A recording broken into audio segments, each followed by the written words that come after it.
working for you. Fox 2 News at 6 starts now. Hello and welcome into the HD Show. I'm Dave Spencer. And I'm Hilary Golston. We are talking the weather right at the top of the show. And as you know, we're kind of dealing with some better temperatures that could be coming around and hopefully not too rainy. Yeah, it's super nice out right now. Let's see if it stays that way. So let's get a check with the Weather Authority, Rich Luderman. Hey, Rich. Hey there, Dave and Hilary. We had clouds and a few light showers around this morning, but you can see that activity has pushed off to our south, so it's improving out there right now. In fact, we have splashes of sunshine all across lower Michigan. There are some rain showers in Indiana and especially in Ohio, but we can say bye-bye to that activity. There it is, and there it goes south of Toledo, mainly south of Cedar Point. Look at that. Skies are clearing out nicely around Grand Rapids and Saginaw up into the Thumb region. Here's a good look at SkyTrack, and you can see there are showers mainly south of the Ohio Turnpike here, south of Sandusky and Toledo, getting closer to Akron and Canton. But how about for us? Splashes of sunshine. Boy, it looks nice out there. 77 degrees. The humidity is coming down, so it's going to be a very comfortable night ahead. Take a look at the almanac for Metro Airport. 79 the high, 71 the morning low. So when you put it all together, right where we should be for this time of July. Look at the record, 97. On the cool side, 48 degrees. Nothing like that in our forecast. Most of us have numbers in the mid to upper 70s right now. 76 in Howe, 72 in Port Huron, 81s for Monroe and for Adrian. But the breeze has turned more northerly and northeasterly, and that's bringing in drier air. It's going to be a very comfortable night ahead. A lot of us are going to see dew points dip into the 50s already. Some lower dew points for Pontiac and Lapeer. There's Flint, dew point 58. If you need a warm spot, you got to go out west. There's Minneapolis at 81. Pittsburgh, PA, 80 degrees. Look at that. Sault Ste. Marie, 68 degrees. That's very nice. 76 for the Thumb, 81 around Toronto. If you're looking for high heat, it's Dallas, Texas at 95. There's Albuquerque, 93. Rather warm and muggy for Atlanta up to Washington, D.C. But for us, high pressure builds in tonight, and this high is going to influence our weather for Monday and for Tuesday with plenty of sunshine and low humidity. It's going to be later in the week that we're going to see more heat, more humidity, and then more storm chances. You'll see it all in the 7-day. For the rest of tonight, just a beautiful evening, down to 61. Tomorrow, primo, mostly sunny, pleasant. Daytime high of 80 degrees with a light breeze from the north and east. And right there, the 7-day forecast, close to 90 Wednesday. There's 93 on Thursday. Storm chances go up on Friday with more humidity, and then perhaps a storm chance left over on Saturday. Hilary, Dave, how about a full check tonight at 10 o'clock? All right, thank you so much, Rich. We're turning now to a somber event today in Melvindale. This event was held to honor a fallen hero. We're talking about Corporal Mohamed Said, who was killed in the line of duty exactly 1 year ago. Fox 2's Camille Amiri live tonight to tell us how the community is paying its respects. Camille. Yeah, it was somber, but it was also celebratory. Beginning at the beginning of the day, I should say, starting at the beginning of the day, I want you to take a look at some video. Very, very somber event. Motorcycles riding the journey that he took from where it happened, obviously to the hospital, and then his final resting place as the funeral home, and then to the cemetery. Now, you may remember it was July 21st, 2024.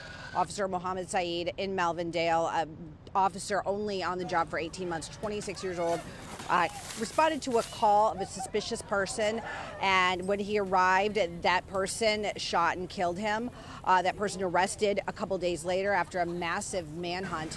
So again, as I said, started out somber today, and then a fun time for children, bounce houses and dug tanks and food, barbecue, just a fun time for people to celebrate his life and celebrate his legacy. They say that this is something that they want to do every year because they don't want to forget Officer Mohamed Said and the amazing things he did. He was always helping people, working extra hours to raise money to pay for Christmas toys for kids who couldn't afford, parents who couldn't afford them. I heard a story today about how if he saw a stray cat, he would actually go to the pet food store and go get a can of cat food and leave it for that stray cat so that stray cat would have something to eat. Just a testimony to what kind of man this was. Take a listen. I'm pretty sure he's smiling down on us and, you know, moving the rain away from us. So it's just words. He's a great person. Today's more of a happy and an enjoyable day. tomorrow, there's going to be some heavy hearts. We're always going to remember, and we're always going to do stuff like this for Mo, because this is what he would want. We'll always have the up and down. We're always going to live that roller coaster because we have to. So just a lot of emotions. The wounds are still very raw. It's been a year, but still many of the people I spoke with say that it feels like it was just yesterday. They're still processing this. We're going to have a lot more tonight at 10 o'clock on Fox 2 News at 10. For now, we're live in Melvindale. Camille and Mary, Fox 2 News. And Camille, you used very poignant sound there, hearing from that law enforcement officer there. You could tell was near tears. And during the funeral, we saw hundreds of law enforcement officers come in for his funeral. And it just really seems to be emblematic of how this entire community is grief-stricken whenever this happens to one of their own. Yeah, absolutely. And this is a tight-knit community. Melvindale's small, right? They're not used to this kind of stuff. I mean, it's always a tragedy when an officer is killed in the line of duty, but it happens more so in these bigger cities, obviously in Detroit. Melvindale is small, and this is something that they just weren't prepared for. You're going to hear more about that at 10 o'clock, and also hearing from the chief, who has always said that Officer Said was like a son to him. They were very close. So just on so many levels, it's a difficult thing. Then their lives will never be the same now that he's gone. Yeah, Hilary? You're absolutely right about that. Thank you, Camille and Mary, live for us tonight. All right, returning now to another story that is absolutely tragic. A 14-year-old boy shot and killed in Taylor. All of this happened around 9 o'clock last night. Police called to an area west of a Meijer store in the neighborhood near Pine Street. The identity of the boy and the circumstances leading up to the shooting are not being released at this time. Right now, police aren't saying whether they have anyone in custody or not. Tomorrow, Detroit City Council will debate an ordinance on blight. It would allow for citizen neighborhood patrols. Now, people could let city officials know if they believe land is run down or dangerous, particularly if they see junk cars and dump sites. In order to qualify, you'd have to get approval from the police department. You could get mileage reimbursement. We're going to learn more details at tomorrow's City Council meeting. The goal is to help revitalize neighborhoods even more than we've already seen, boost property values, and of course, improve safety. It's July, but already some bad news for Lions fans. They haven't even played a preseason game, and yet there's another major injury to talk about. Defensive tackle Levi Onwuzurike out for the season. We're told he has a torn ACL. Coach Dan Campbell says the surgery was significant, but it needed to be done. Onwuzurike played 16 games last season, making 28 tackles and 1.5 sacks. The Lions played their first preseason game July 31st against the Chargers. We're going to get some big financial news on Tuesday. That's when General Motors will announce its second quarter numbers. Analysts predict a sales drop of 5% from last year. This could be the result of tariffs, sluggish EV sales, and overall economic uncertainty. General Motors recently raised its dividend to 15 cents per share. Ford will report its second quarter earnings on July 30th. Earlier this month, Stellantis announced sales dropped 10% from April through June.